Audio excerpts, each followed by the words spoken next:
Hello students, in this video I'll be discussing some extra questions of coordinate geometry. Let's look at question number 1. Find the coordinates of a point P whose ordinate is twice as much as abscissa and sum of the coordinates is -18. Let's see how we'll do this question. See, it's given ordinate is twice as much as abscissa, so we can let abscissa as x.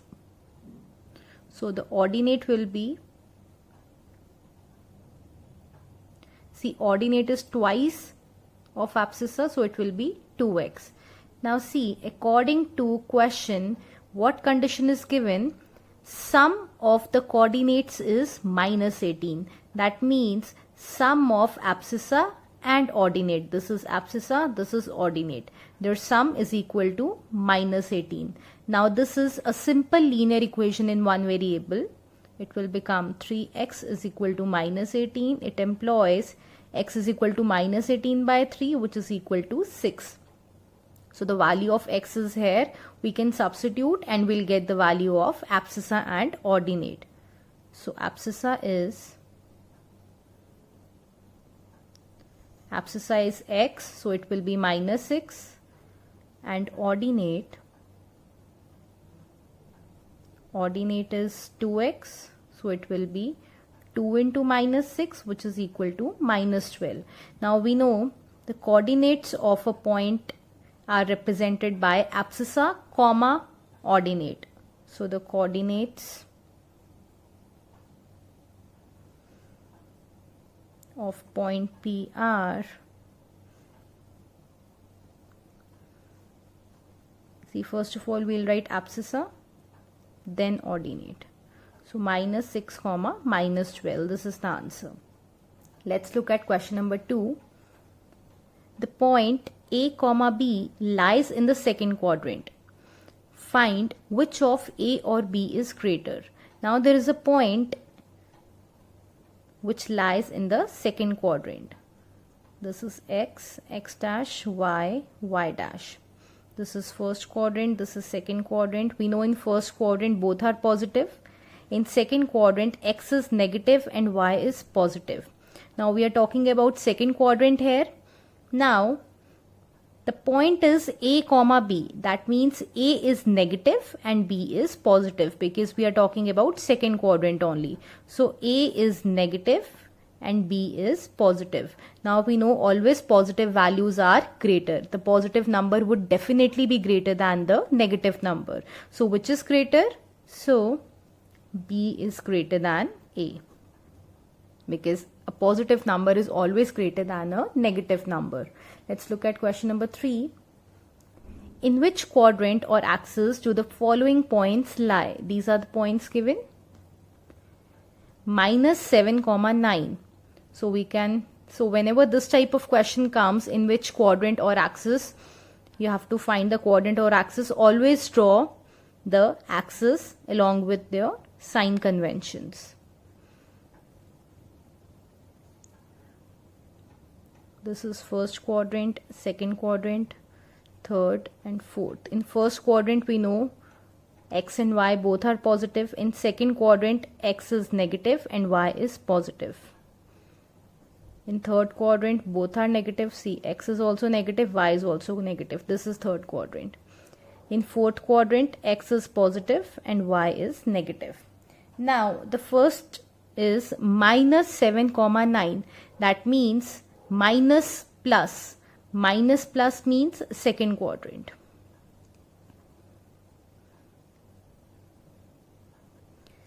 Next is -7, -9. That means x and y both are negative. That is third quadrant. 7, 9 both are positive. First quadrant. 2, 0. Now see, when either of x or y becomes 0, definitely it won't lie in any of the quadrants. If I ask in which quadrant does this point lie or does this point lie, that means my question is wrong. It does not lie in any of the quadrants. Rather, it lies on an axis. Now which axis? Let's see.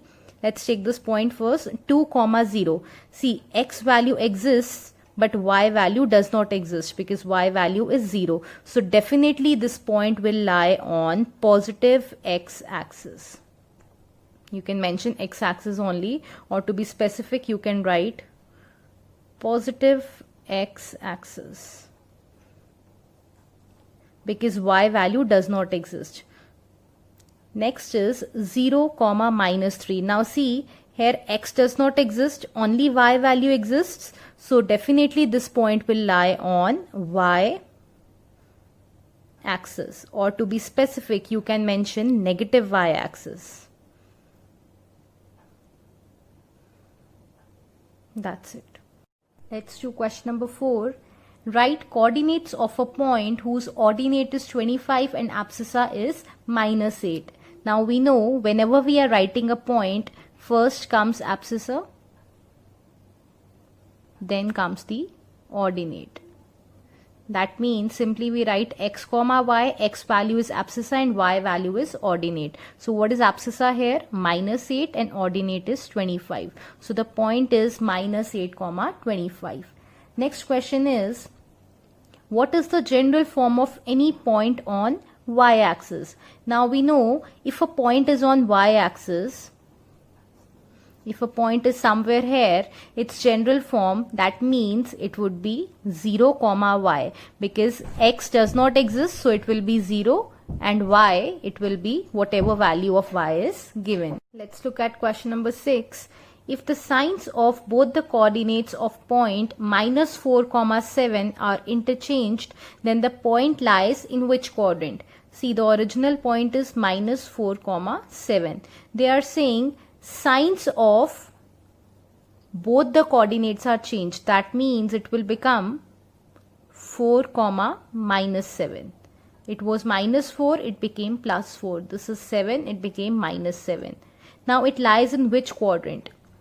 We know x, x dash, y, y dash. This is plus plus, this is minus plus, minus minus, and plus minus. So this is plus minus. Plus minus means fourth quadrant. So the point lies in the fourth quadrant. Let's look at the next question. Are the points 1, 2 and 2, 1 same? See, these are not same. Why these are not same? Because their positions vary in the Cartesian plane. 1, 2, I'll draw a Cartesian plane here. These are the axes.